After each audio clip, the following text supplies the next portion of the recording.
अस्सलाम वालेकुम everyone, hope so कि आप सब ठीक होंगे। Welcome to scholarship Sarina. आज की वीडियो में आपको बताऊंगा कि आपने मैक्स टू स्कॉलरशिप के लिए अप्लाई किस तरह करना है और इसका फॉर्म किस तरह फिल करना है। मैक्स टू स्कॉलरशिप है क्या, इस पर डिटेल्ड वीडियो मैं बना चुका हूँ ऑलरेडी, उसका लिंक मैं डिस्क्रिप्शन में दे दूँगा, आप चेक कर सकते हैं। लेकिन मैं शॉर्ट ओवरव्यू दे दूँ कि मैक्स टू स्कॉलरशिप जो कि जापान से फुली फंडेड स्कॉलरशिप है, बैचलर्स मास्टर्स और पीएचडी तीनों प्रोग्राम्स के लिए तीनों लेवल के स्टूडेंट्स अप्लाई कर सकते हैं। कोई आइल्स रिक्वायर्ड नहीं है, कोई एप्लीकेशन फ़ी नहीं है और आपको गैप ईयर में भी रिलैक्सेशन मिल जाएगी। एज अगर ज़्यादा है तो उसमें भी रिलैक्सेशन मिल जाएगी, कोई ऐसा मसला नहीं है। बहुत ज़बरदस्त अपॉर्चुनिटी है, लाजमी अप्लाई करें। यही वजह है कि मैं इस पर दूसरी डिटेल्ड वीडियो बना रहा हूँ, तो इसको मिस नहीं करना आपने बिल्कुल भी। इसके फॉर्म के हवाले से, अप्लाई करने के हवाले से मैं बता दूं कि अप्लाई इसका ऑनलाइन कुछ नहीं होना, ना ही जिस तरह पोर्टल वगैरह पे जाके वहाँ पे साइन अप करके अप्लाई करते होते हैं बाकी अपॉर्चुनिटीज़ के लिए, इसका वो चक्कर नहीं है। इसके लिए आपको फॉर्म डाउनलोड करना होगा, फॉर्म फिल करना होगा और एम्बेसी को भेजना होगा। एम्बेसी कौन सी होगी, कैसे होगी, मैं बता चुका हूँ ऑलरेडी, फिर मैं आज बता दूंगा कि किधर भेजना है। तो इसके लिए अप्लाई किस तरह करना है ये देख लेते हैं। फॉर्म इसकी ऑफिशियल वेबसाइट से मिल जाएगा, मैं ऑलरेडी बता चुका हूँ, फिर बता रहा हूँ किस तरह डिटेल। अगर आपने देखनी है पुरानी वीडियो चेक कर लें। फॉर्म आपने डाउनलोड कर लेना है। फॉर्म डाउनलोड करने के बाद सबसे पहले क्या चीज़ देखनी है कि ये आपके लिए है या नहीं। अगर तो आप अंडर ग्रेजुएट स्टूडेंट हैं, यहाँ पे लिखा होगा, लेकिन अगर आप मास्टर्स या पीएचडी के हैं तो उसके नीचे रिसर्च स्टूडेंट लिखा होगा, ये देख लेना है। मास्टर्स और पीएचडी के लिए सेम फॉर्म है, लेकिन अंडर ग्रेजुएट के लिए डिफरेंट है। थोड़ा सा डिफरेंस है दोनों में, डिफरेंस क्या है वो भी आगे चल के मैं बता दूंगा, एक ही फॉर्म फिल करके बताऊंगा आपको। और ये चीज़ आपने देख ली है। इसका आप बाय हैंड भी फिल कर सकते हैं, लेकिन अगर आप यहाँ पे टाइप करना चाहें, उन्होंने पीडीएफ है बेशक, लेकिन इसको इस तरह बनाया कि आप यहाँ कुछ भी टाइप कर सकते हैं। और अगर आप टिक करना चाहते हैं, टिक वगैरह भी कर सकते हैं, ठीक है। यहाँ भी आप इसको इधर फिल करके प्रिंट आउट ले सकते हैं, प्रिंट आउट करने के बाद बाय हैंड भी फिल कर सकते हैं, दोनों तरीक़ों से कर सकते हैं। और लेकिन अगर आप बाय हैंड करना चाह रहे हैं तो ब्लैक बॉल पॉइंट से करना है और neat and clean hand writing के साथ करना है, ठीक है। ब्लैक बॉल पॉइंट हो, ये माइंड में रखना है। कुछ इसकी इंस्ट्रक्शंस जो कि इन्होंने दी हुई हैं, लेकिन एक चीज़ सॉरी मैं बताना भूल गया कि A4 साइज़ में आपने इसको प्रिंट आउट लेना है इस फॉर्म का। ये मैं बता दूंगा आपको, जितने भी डॉक्यूमेंट्स हो आपके A4 साइज़ में हों।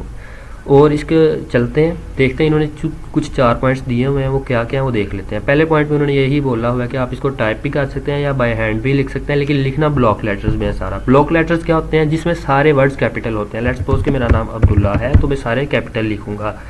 अब्दुल्ला मुनीफ मेरा पूरा नाम है, ठीक है, सारे कैपिटल रहेंगे। एड्रेस भी सेम इसी तरह, बाकी भी सारा कुछ इसी तरह होगा।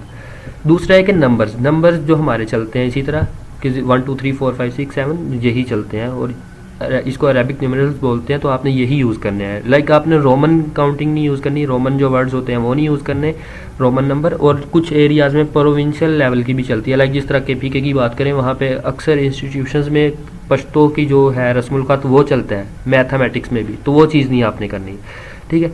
जिस तरह पंजाब में भी चलता है, जो चढ़दा पंजाब है ਉਹਦੇ ਵਿੱਚ इदा ही होंगे। तो फिर वेस्टर्न कैलेंडर के हिसाब से आपने लिखनी है डेट वगैरह, जो ईयर वगैरह हो गए या कुछ भी डेट जिधर भी लिखनी है आपने वेस्टर्न कैलेंडर के हिसाब से लिखनी है। वेस्टर्न कैलेंडर में क्या होता है वो मैं दिखाता हूँ, ये मैंने लिखा हुआ है। लेट्स सपोज कि आपकी डेट ऑफ बर्थ है, तो आपने सबसे पहले डे लिखना है, फिर मंथ लिखना है, फिर जो है वो ईयर लिखना है, ठीक है। Date, month, year. डे या डेट आप कह लें कि वो क्या थी, यकम थी, सेकंड थी, थर्ड थी, फोर्थ थी, जितनी भी थी, फर्स्ट सेकंड थर्ड, वो सबसे पहले आपने वो लिखना है और आपने पूरा लिखना है। लेट्स सपोज कि 1 फ़रवरी है तो आपने 0 साथ लाजमी लिखना है, अकेला 1 नहीं लिखना, 0 साथ पूरा लाजमी लिखें। फेब है तो आपने फरवरी है तो मतलब आपने 2 नहीं सिर्फ लिख देना, 02 लिखना है, पूरा लिखना है आपने, ठीक है। और इसी तरह ईयर, ये होता है वेस्टर्न कैलेंडर, ठीक है। मैं ऑलरेडी टाइप कर चुका हूँ तो ताकि टाइम ना वेस्ट हो। फिर इसके बाद ये कि वर्ड्स जितने भी आपने लिखने हैं वो फुल लिखने हैं, फुल फॉर्म लिखनी है, उनकी एब्रीवेशंस नहीं लिखने हैं। लेट्स सपोज कि USA है तो आपने USA नहीं, यूनाइटेड स्टेट्स ऑफ अमेरिका लिखना है। मोहम्मद अगर आपने लिखना है तो M अकेला लिख के अपना नाम नहीं लिखना। मोहम्मद अकमल अगर आप लिख रहे हैं तो M.अकमल नहीं, मोहम्मद अकमल पूरा लिखना है।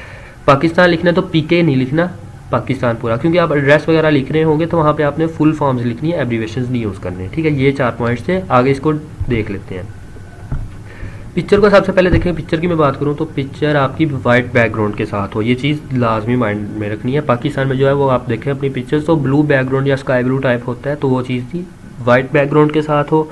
और किस साइज़ की हो वो मैं इधर इन्होंने मेंशन किया हुआ है, वो देख लें आप। 4.5 सेंटीमीटर से 3.5 सेंटीमीटर तक हो, जो कि मतलब इजीली यहाँ पे आ जाए पूरी। और लैंडस्केप में ना हो, पोर्ट्रेट में हो। पोर्ट्रेट में क्या होता है कि लंबाई ज़्यादा होती है, चौड़ाई कम होती है, ठीक है। ये चीज़ आपने माइंड में रखनी है। इसको फिल करने की बात रही तो फिल जब आपने करना है तो आपने देख लेना आपका सरनेम कौन सा है, गिवन नेम कौन सा है। लाइक कुछ फैमिलीज़ में गिवन नेम मोहम्मद होता है, मोहम्मद अकमल, जिस तरह मैंने एग्जांपल दी, तो उसमें जो है वो गिवन नेम कौन सा होगा वो आपने देख लेना है।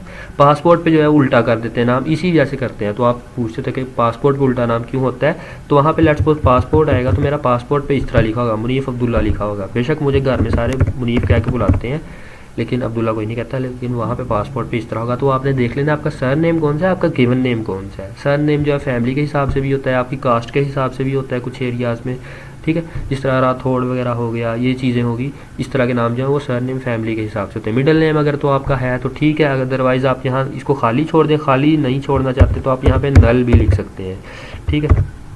इसका साइज़ ज़्यादा ही छोटा हो गया तो आप देख लें, अगर आपको होप्स हो ईजिली नज़र आ रहा होगा मैं क्या लिख रहा हूँ।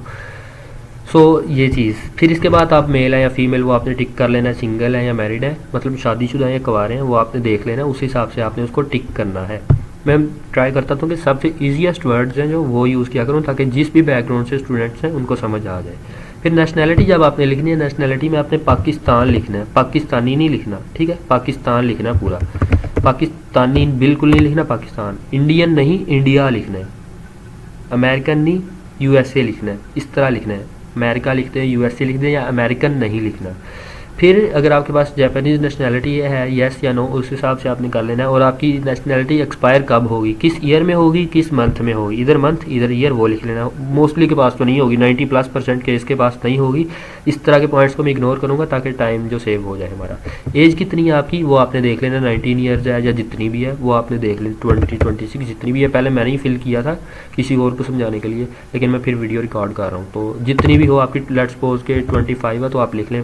आपने जो किस तरह कैलकुलेट करनी है, ये अपनी एज कितने साल है आप, वो आपने इस तरह करना है, आप जिस डेट ऑफ बर्थ को पैदा हुए हो और जिस डेट में आप, लेट्स सपोज कि आज की डेट ऑफ बर्थ है 1 मई 2023, इसको मैं लूँगा और अपनी डेट ऑफ बर्थ को लूँगा, आपस में माइनस कर लूँगा तो मेरा आंसर आ जाएगा। तो उस हिसाब से पूरा आंसर आएगा मेरा, कितने साल, कितने महीने और कितने दिन की मेरी जो है वो इधर उधर से आपने जो ईयर्स, कितने ईयर्स के हैं वो आपने यहाँ पे लिख लेने हैं। अपनी डेट ऑफ बर्थ लिखनी है, किस ईयर की है, किस मंथ की है, किस डे की है, वो आपने यहाँ पे लिख लेना है। पहले ईयर, फिर मंथ, फिर डे, और पूरा लिखना है। जैसा कि मैं बता चुका हूँ 01 लिखना है पूरा, अकेला 1 नहीं लिखना। यहाँ पे उन्होंने जापानीज़ लैंग्वेज भी दी है, क्योंकि जापानीज़ स्टूडेंट्स जो अप्लाई कर रहे होंगे उनके लिए भी है स्कॉलरशिप, जो कि नेशनल लेवल की भी है, इंटरनेशनल लेवल के लिए है। जापान के हिसाब से अगर बात करूँ तो इसमें उन्होंने साथ जापानीज़ लैंग्वेज भी दी है, इंग्लिश भी दी है। तो उन्होंने यहाँ पर ये बात की है कि डेट ऑफ बर्थ जो है स्टूडेंट की इससे आगे की होनी चाहिए, इस डेट को पैदा हुआ हो या इससे बाद पैदा हो, इससे पहले नहीं। लेकिन जो इसकी ऑफिशियल वेबसाइट है मैं दिखा चुका हूँ कि वहाँ पे उन्होंने मेंशन किया हुआ है कि एज अगर ज़्यादा होती है तो रिलैक्सेशन मिलेगी। लेट्स सपोज कि आपके एरिया में जो एजुकेशनल अपॉर्चुनिटीज़ नहीं है या जंग वगैरह की सूरत हाल, लाइक अगर अफगानिस्तानी स्टूडेंट्स अप्लाई करें तो आप वहाँ पे मेंशन कर देंगे हमारे एरिया में जो जंग की सूरत हाल है तो उनको रिलैक्सेशन मिल जाएगी। अब यहाँ पे इन्होंने बोला है कि एड्रेस लिखना है। एड्रेस लिखना है तो आपने पूरा एड्रेस लिखना है, कौन सी स्ट्रीट, कौन सा आपका जो सिटी है, फिर इसकी डिस्ट्रिक्ट क्या है, तहसील क्या है, कौन सा सिटी है, कौन सा जो प्रोविंस है, कौन सा कंट्री है, पूरा लिखना है। एब्रीवेशन यूज़ नहीं करने, जैसा कि उन्होंने मेंशन किया कि do not omit city name. City name आपने खा नहीं जाना, वो भी आपने लिखना है, ठीक है, तो छोड़ना नहीं है। फिर यहाँ पे कंट्री लिख देना है। लेट्स सपोज कि मैं बात करूँ फैसलाबाद पंजाब पाकिस्तान, पहले अपना स्ट्रीट एड्रेस, टाउन लिखूंगा, कौन सी टाउन में रहता हूँ, कौन से एरिया में रहता हूँ, जो भी है पूरा लिखूंगा। फिर मैं लिखूंगा फैसलाबाद, कोमा डाल के। मैं लेट्स सपोज के बता देता हूँ यहाँ पे स्ट्रीट नंबर जो भी है, यहाँ पे स्ट्रीट नंबर जो यहाँ पे यार जो भी है यहाँ पे स्ट्रीट नंबर 1, फिर जो एक्चुअली ना मैंने सेटिंग की हुई है स्पेस का, जैसे ही बटन प्रेस करूँगा मेरी वीडियो जो रिकॉर्ड हो रही है वहाँ पे पॉज हो जाएगी। इस वजह से मे भी जो मैं अभी मेरी चीज़ में माइंड में चीज़ आई है तो मे भी इधर थोड़ा सा इशू हुआ, तो वो आपने देख लेना है। मैं बता रहा था कि पहले आपने डिटेल एड्रेस लिखना है, किस तरह लिखना है मैं थोड़ा सा टाइप करके बता दिया। कोमा लिखना है, कोमे के दरमियान आपका जो टाउन नेम होगा वो फिर आपने कोमा डालना है। उसके बाद आपका जो सिटी होगा, तहसील होगी, डिस्ट्रिक्ट होगी, वो आपने डिटेल से लिख देना है। फिर प्रोविंस नेम तक, प्रोविंस तक छोड़ने के बाद यहाँ पे आपने कंट्री नेम लिख देना और पूरा लिखना है पाकिस्तान, ठीक है, जो भी आपका वो आपने लिख देना है। फिर यहाँ पे आपने उनको बताना है कि क्या आप इस वक्त जो है वो जापान, अगर तो आप जापान रह रहे हैं या नहीं, येस या नो, वो आपने यहाँ पे लिखना है। ये मोस्टली पोर्शन का मैं थोड़ा सा इतना डिटेल में नहीं जाऊँगा, बहुत टाइम लगेगा इस पर, लेकिन मोस्टली स्टूडेंट्स जो कि नहीं रह रहे इस वजह से मैं इसको इतनी इंपॉर्टेंस नहीं दूँगा। तो रह रहे हैं या नहीं, येस या नो कर देना है। अगर तो एड्रेस वहाँ का उन्होंने पूछा है, बिल्कुल वही एड्रेस है जो कि आपने यहाँ पे मेंशन किया हुआ है तो सेम है सबब। अगर नहीं तो यहाँ पे जो है वो आपने दोबारा अपना जापानीज़ एड्रेस लिखना है। ये पॉइंट बात की हुई है इन्होंने। फिर यहाँ पे थर्ड पॉइंट में उन्होंने बात की हुई है कि किस वीज़ा एम्बेसी के लिए आप अप्लाई करेंगे, सॉरी किस एम्बेसी में वीज़ा के लिए आप अप्लाई करेंगे। तो किस में करेंगे वो मैं बताता हूँ आपको, ये वेबसाइट से आपने चेक कर लेना है। पाकिस्तान की जो है वो मैं बता चुका हूँ कि 2 एम्बेसीज़ हैं। पुरानी वीडियो में मैंने बताया था कि इस्लामाबाद में और कराची में है, ठीक है। उनका एड्रेस भी डिटेल से और फ़ोन नंबर भी मैंने दिखाया था आप लोगों को, आप पुरानी वीडियो जाके चेक कर सकते हैं। यहाँ पे आप उनका पूरी डिटेल्स लिखेंगे। यहाँ पे फ़ोन नंबर आपने लिखना है, फ़ोन नंबर अपना लिखना है, एम्बेसी का नहीं। फ़ोन नंबर और ईमेल लिखना है, और ईमेल और फ़ोन नंबर वो लिखना है जो आपके पास चल रहा हो, जो कि एक्टिव हो, जो एक्टिव हो वही आपने लिखना है। फिर ये कि आप इस वक्त क्या कर रहे हैं, स्टूडेंट हैं या काम कर रहे हैं या कुछ और जो भी है, बिज़नेस वगैरह अगर कर रहे हैं, जो भी है वो आपने लिखना है। और फिर अपने किस स्कूल में इस टाइम पढ़ रहे हैं, स्कूल मतलब यूनिवर्सिटी कॉलेज सारा कुछ स्कूल के वर्ड में ही आ जाएगा। वहाँ पे स्कूल ही बोला जाता है इन सारी चीज़ों को, हमारे यहाँ यूनिवर्सिटी कॉलेज वगैरह बोला जाता है, वहाँ पे स्कूल ही वर्ड यूज़ होगा। सो आपने वो लिख लेना है। नेम ऑफ़ ऑर्गेनाइजेशन, अगर आप जॉब वगैरह कर रहे हैं तो किस ऑर्गेनाइजेशन में जॉब कर रहे हैं, किस एरिया में कर रहे हैं वो आपने सारा लिख देना है, किस सेक्टर वगैरह में कर रहे हैं तो वो सारी डिटेल आपने लिखनी है। अपने स्कूल का नाम लिखना है, अगर कुछ तो क्या बिज़नेस है आपका या जो भी है, अगर आप कुछ कर रहे हैं ऐसा कुछ तो अदर को टिक करने के बाद वहाँ पे डिटेल्स लिखनी है। फिर फील्ड आपने बतानी है अपनी, फील्ड आपकी कौन सी है। अब यहाँ पे फ़र्क होगा बैचलर्स के लिए और मास्टर्स पीएचडी के लिए। मास्टर्स के जो स्टूडेंट अगर ये पोर्शन को चेक करेंगे तो उनको कहा गया होगा कि डिटेल से बताएं। लेट्स सपोज कि अगर मैं ज्योग्राफी का स्टूडेंट हूँ, ज्योग्राफी का स्टूडेंट सिर्फ लिखना यहाँ पे इनफ नहीं होगा। लाइक मैं ज्योग्राफी लिख के छोड़ दूँ, नहीं। ज्योग्राफी लिखने के बाद मैं बताऊँगा कि फिजिकल ज्योग्राफी है या ह्यूमन ज्योग्राफी है। ह्यूमन ज्योग्राफी है तो आगे कौन सी है उसकी, लाइक मेरी क्रिमिनल ज्योग्राफी है तो उसको मैं मेंशन करूँगा क्रिमिनल ज्योग्राफी है या अर्बन ज्योग्राफी है, जो भी इस तरह पूरा उसको डिटेल से लिखूँगा।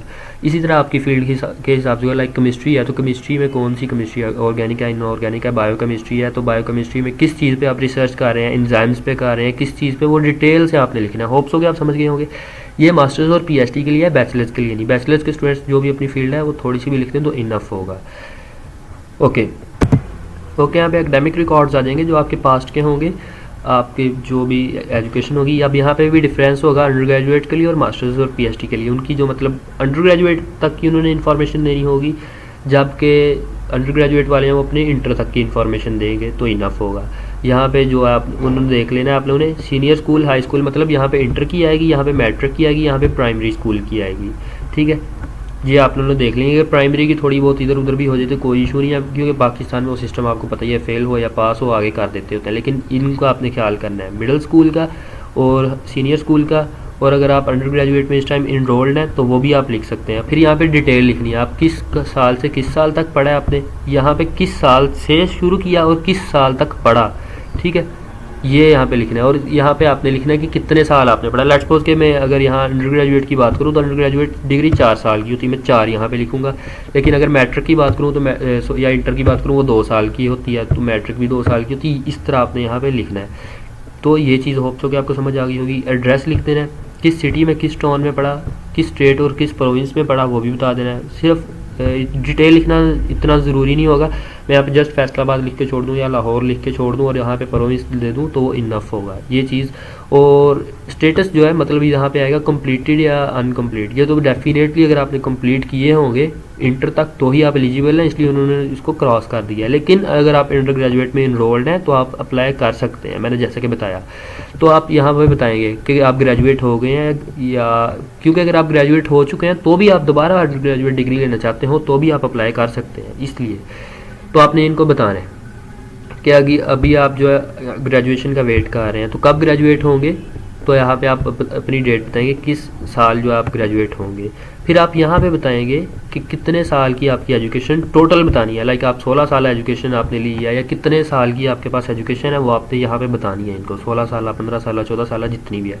फिर अगर आपकी कोई मज़ीद जो ऐसी बात आप यहाँ पे मेंशन करना चाहते हो जिसके ऊपर जगह ना रही हो तो आप यहाँ पे मेंशन कर दें कि ये चीज़ ऊपर मिस होगी, ये मैं डिटेल से बताना चाहता हूँ या ये वजह। लेट्स सपोज कि मैं बताना चाहता हूँ कि जो मैं अंडर ग्रेजुएट 3 साल में किया है, किस वजह से 3 साल में किया या 6 साल में किया, मैं बताऊंगा कि यहाँ पे मैंने सेमेस्टर फ्रीज करवा लिया था इस वजह से मेरे 6 साल लगे हैं, नहीं तो मेरे 4 साल लगने थे या 5 साल लगे हैं। इस तरह की कोई भी इशू हो, कोई भी पॉइंट हो जिसको आप एलेबोरेट करना चाहते हैं तो आप कर सकते हैं, उन्होंने जगह दी हुई है। ओके, तो फिर उन्होंने पूछा कि क्या आपको पहले आपने मैक्स स्कॉलरशिप के लिए अप्लाई किया था या उसको आप ऑलरेडी अवार्ड ले चुके हैं, अवेल कर चुके हैं आपको, तो आपने येस नो उस हिसाब से करना है। ये क्वेश्चन उनके लिए होंगे जो कि मैक्स स्कॉलरशिप ऑलरेडी अवेल कर चुके हैं।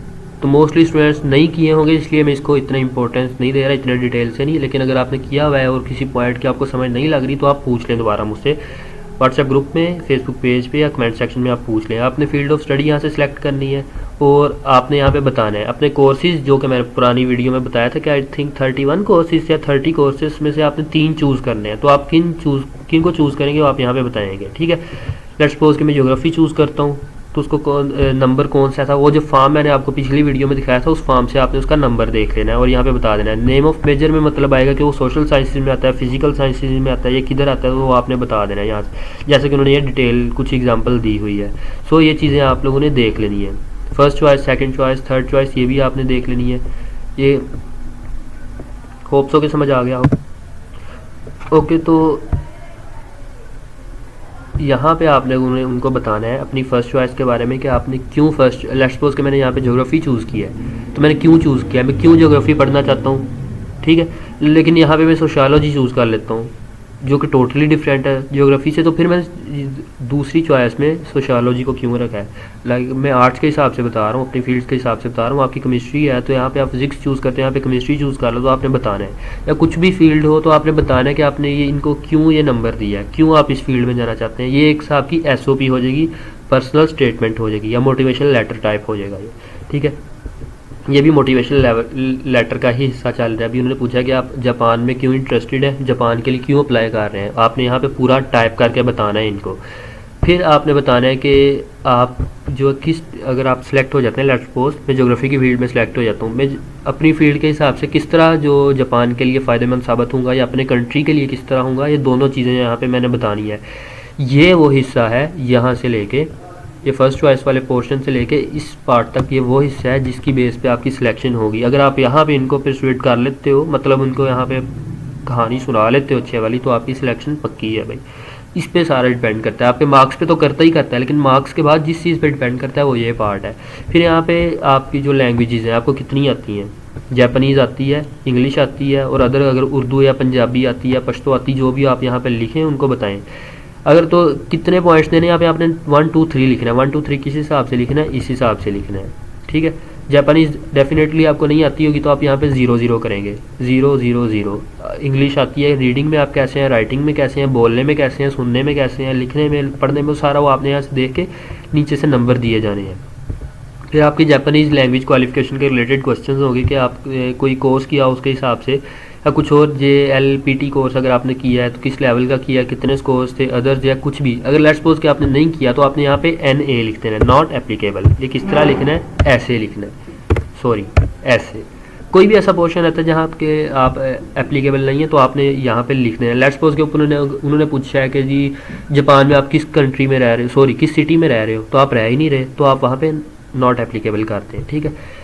फिर इंग्लिश लैंग्वेज के रिलेटेड आ जाएंगे क्वेश्चंस कि अगर आपने कोई कोर्स किया हुआ है, आइल्स वगैरह, टोफल वगैरह या कुछ भी अगर किया तो आप यहाँ पे बताएंगे आपने कौन सा किया। लेट्स सपोज कि PPT किया, मैं टाइप कर देता हूँ। फिर उसमें कितने मार्क्स थे, कितने ग्रेड्स थे, कितने बैंड्स थे, वो यहाँ पे आपने लिख देना है।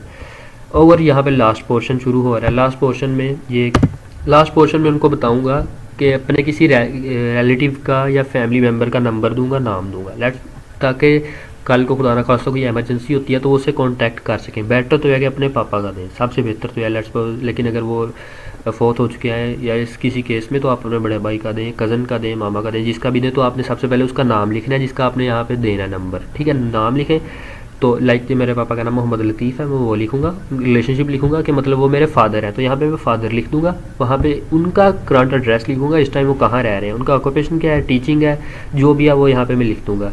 उनका फ़ोन नंबर लिखूँगा और उनका ईमेल लिखूँगा, ठीक है। ये सारी चीज़ें लिखूँगा। और अगर आप पास्ट में जो है जापान जा चुके हैं तो फिर आपने यहाँ पर लिखना है, ठीक है। कब से कब तक के लिए, लेट्स सपोज आप 6 बार गए हैं, 6 बार का नहीं आपने लिखना, जो लास्ट 2 टाइम आप गए हैं आपने सिर्फ उनका लिखना है। अगर नहीं गए तो बस ठीक है, नॉट एप्लीकेबल लिख के छोड़ दें, NA लिख के, जैसे कि मैंने ऊपर बताया आपको, आप लिख के इसको छोड़ दें। कब से कब गए थे और कब तक के लिए गए थे ये लिखना है आपने, और किस पर्पज़ के लिए गए। किस पर्पज़ के लिए गए थे, लाइक स्टडी पर्पज़ के लिए गए थे, विजिट के लिए गए थे या रिसर्च के लिए गए थे, किस वजह से आप गए थे वो आपने लिखना है। और कब से कब तक के लिए गए थे, ईयर लिखना है, फिर मंथ लिखना है, फिर किस ईयर से लेके किस ईयर तक गए थे, किस मंथ तक गए थे वो आपने डिटेल से लिख देना है। और इसके बाद सारा कुछ करने के बाद आपने इसको टिक लाजमी करना है, इस बॉक्स को आपने चेक लाजमी करना है। ये एग्रीमेंट है, मतलब वो आपसे एग्रीमेंट ले रहे हैं कि आप जितनी इसकी पॉलिसीज़ वगैरह या जितनी भी इन्फॉर्मेशन आपने समझ ली अच्छे से, मैं एग्री करता हूँ वगैरह वगैरह, वो आपने लिख देना है। फिर यहाँ पे डेट लिखनी है, आप किस डेट को आप ये भेज रहे हो या सबमिट कब कर रहे हो, ये आपने उसका ईयर लिखना है, मंथ लिखना है और डेट लिखनी है, ये पोर्शन, ठीक है।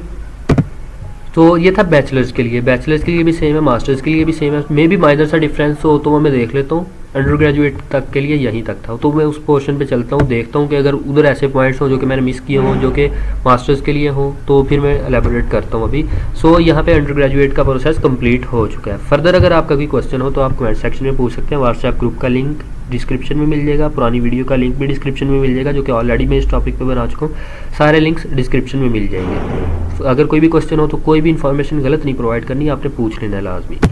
ओके, तो ये कुछ पोर्शन है जो कि मास्टर्स के सिर्फ और पीएचडी के फॉर्म में है, जो कि मैं बताऊंगा कि लेट्स सपोज अगर आप मैक्स स्कॉलरशिप के लिए ऑलरेडी अप्लाई कर चुके थे और सिलेक्ट हो चुके थे, तो आपको जब अवार्ड की गई, आप किस प्रोग्राम के लिए आपने अप्लाई किया था, रिसर्च स्टूडेंट के लिए किया था या टीचिंग जो प्रोग्राम थे उनके टीचिंग ट्रेनिंग प्रोग्राम वगैरह या जो भी है वो आपने देख लेना है। कब से कब तक के लिए थी और किस स्कूल में आप रहे थे और प्रोग्राम नंबर कौन सा, प्रोग्राम नंबर आपने किधर से देखना है, ये इन्होंने मेंशन किया मैंने 1 2 3 4 5 आपने देख लेना। लेट्स सपोज मैं टीचिंग स्टूडेंट के लिए सिलेक्ट हुआ था, 6 है इसका नंबर, मैं यहाँ पे 6 लिखूंगा। किस स्कूल में या किस यूनिवर्सिटी में वहाँ गया था, किस डेट से किस डेट तक, वो इधर देख लेना। ये एक पोर्शन था जो कि मास्टर्स के फॉर्म में है पीएचडी का, लेकिन बैचलर्स के लिए नहीं है। तो ये कुछ और भी होंगे, वो अभी मैं देख लेता हूँ, अगर कुछ हुआ तो मैं एक्सप्लेन कर दूँगा। दूसरा पोर्शन ये है जो कि डिफरेंस है, क्योंकि आपकी डेफिनेटली एजुकेशन ज़्यादा होगी अंडर ग्रेजुएट से, तो उन्होंने कुछ बॉक्स दिए हैं जो कि इजाफी हैं, जो कि अंडर ग्रेजुएट के लिए नहीं थे। तो ये देख लेने आपने, आपकी जो अंडर ग्रेजुएट डिग्री होगी या हायर एजुकेशन की जो भी होगी एचईसी की या आफ्टर ग्रेजुएशन जो होगी मास्टर्स की होगी, वो आपने देख लेना है और इसको अपने हिसाब से फिल कर लेना है, ठीक है। ओके, तो यहाँ पे एक और बॉक्स है जो कि इजाफी है। यहाँ पे आपके जैसे कि मैं पहले बता चुका हूँ वीडियो में, आपने यहाँ डिटेल से लिखना है कि आपकी कौन सी जो फील्ड है और उसको पूरा डिटेल से लिखना है। मैं ज्योग्राफी वाली जो केमिस्ट्री वाली जो एग्जांपल दी थी वो इधर लिखनी है, और आपने थीसिस किए हैं यस या नो वो करना है, और थीसिस का जो टाइटल वगैरह था जो भी है वो आपने यहाँ पे लिख लेना है। और फिर ये कि उन्होंने कहा है कि अगर आपने थीसिस किए हुए हैं 13 नंबर क्वेश्चन में, तो आपको जो अपने थीसिस का एब्स्ट्रैक्ट होगा वो अलग से एक पेपर लेके साथ सबमिट करना होगा। तो बेहतर है कि आप जब प्रिंट लें तो इसके ऊपर उस पेज को रख दें, स्टेपल ना करें, इसके ऊपर रख दें और ऊपर मेंशन कर दें अच्छे से, टाइप करना हुआ या जैसे भी करना हुआ। अगर आपने अपने थीसिस के एब्स्ट्रैक्ट का ही प्रिंट लेके रखना हुआ तो जैसे भी हो आप यहाँ पे कर लें। फिर ये कि आप किस कोर्स के लिए अप्लाई करना चाह रहे हैं, मास्टर्स के लिए, जो प्रोफेशनल के लिए, डॉक्टर मतलब पीएचडी के लिए करना चाह रहे हैं, जिसके लिए भी करना चाह रहे हैं, नॉन रेगुलर डिग्री प्रोग्राम के लिए करना चाह रहे हैं, कोर्सेज वगैरह जिस तरह उनके, तो आप किसके लिए करना चाह रहे हैं और किस मंथ जो है वो आप जापान जाना पसंद करेंगे, किस को आप प्रेफर करेंगे किस मंथ को, वो आप यहाँ पे चूज़ कर लें, ठीक है। चूज़ करने के बाद है कि आप जो आप कब तक जापान रहना पसंद करेंगे, ठीक है, कब तक के लिए वो आपने बता देना है। जब तक आपकी मास्टर्स डिग्री नहीं होती या ग्रेजुएट डिग्री नहीं होती, वो सारा आपने यहाँ पे बता देना है कि आप जॉब करते हैं नहीं, ये पुराना पोर्शन है, सो देख लें, ठीक है। और ये एसओपी थोड़ी सी आई थिंक डिफरेंट होगी उनसे, तकरीबन वही है जो एसओपी मास्टर्स के लिए थी, सॉरी अंडर ग्रेजुएट के लिए थी, वही एसओपी है सारी, ये आपने देख लेना है। और फिर यहाँ पे आई थिंक ये क्वेश्चन पहले नहीं था, ये कि आपने जापान को क्यों चूज़ किया है, ये आई थिंक पहले नहीं था, मे भी हो, तो आपने देख लेना। यहाँ पे लिखना है कि आपने जापान को क्यों चूज़ किया, अपनी ग्रेजुएट लेवल की जो एजुकेशन है इसके लिए क्यों चूज़ किया, वो आपने इनको बताना है यहाँ पे सारा। फिर ये पुराना पोर्शन ही है सारा और बाकी सारा वही पुराने वाला ही है। होप्स हो कि आपको समझ आ गया होगा। तकरीबन 25 मिनट की ये वीडियो हो गई है जिसमें मैंने अच्छी तरह एलेबोरेट किया, अच्छी तरह बताया है कि किस तरह अप्लाई करना है। मज़ीद कोई क्वेश्चन हो आप लोगों का तो आपने फ्रीली पूछ लेना है, कोई भी क्वेश्चन हो तो आप अच्छे से पूछें, बिला झिझक पूछें और कोई भी मिस्टेक नहीं करनी, क्योंकि अगर आप छोटी भी मिस्टेक करते हैं तो फ़ौरन आपको डिस्क्वालीफाई कर देंगे। तो कोई भी क्वेश्चन हो तो आप फ्रीली पूछ सकते हैं। मिलते हैं अगली वीडियो में किसी अच्छी अपॉर्चुनिटी के साथ, या किसी भी अपॉर्चुनिटी जो कि नेशनल इंटरनेशनल स्कॉलरशिप प्रोग्राम हो सकता है, फेलोशिप प्रोग्राम या इंटर्नशिप प्रोग्राम होगा। तो मिलते हैं अगली वीडियो में, तब तक के लिए अल्लाह हाफ़िज़।